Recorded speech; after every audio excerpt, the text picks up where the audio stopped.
விளக்கில் தெரியுங்கள். பார்க்க அழகாய் இருக்கிறது. நல்ல ஓடு கொண்டு செய்யப்பட்ட விளக்கு மின்னி துலங்குகிறது.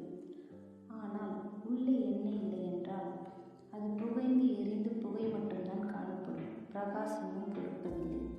நம்முடைய வாழ்க்கை கிரியைகளை பேச்சுக்களை நாம் பத்திரப்படுத்த தவறிவிட்டால் புகை பிடித்து எரியும். நம்முடைய நன்மைகளை நாம் இழந்து உள்ளோம்.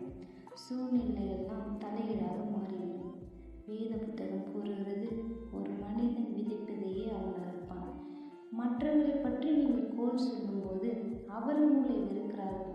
நீ லஞ்சம் வாங்கும்போது கர்த்தருடைய வசனம் கூறுகிறது, உன்னுடைய குடும்பத்தை நீ அலைய பண்ணுகிறாய். காரிய சாத்தியத்திற்காக பொய் சொல்லும்போது ஏமாற்றுகிறவனாக வாழும்போது ஒரு நாள் அவையெல்லாம் வெளியே வரும். அதன் பிரதிபலனை நீ அனுபவிக்க வேண்டி வரும்.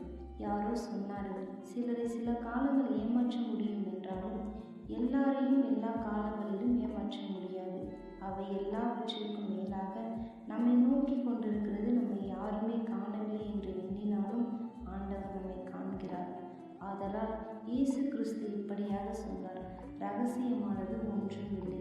நீங்கள் அறைகளில் காதில் சொன்னது எதுவோ அது வீடுகளின் மேல் கூறப்படும். நான் சொல்கிறேன், உன்னுடைய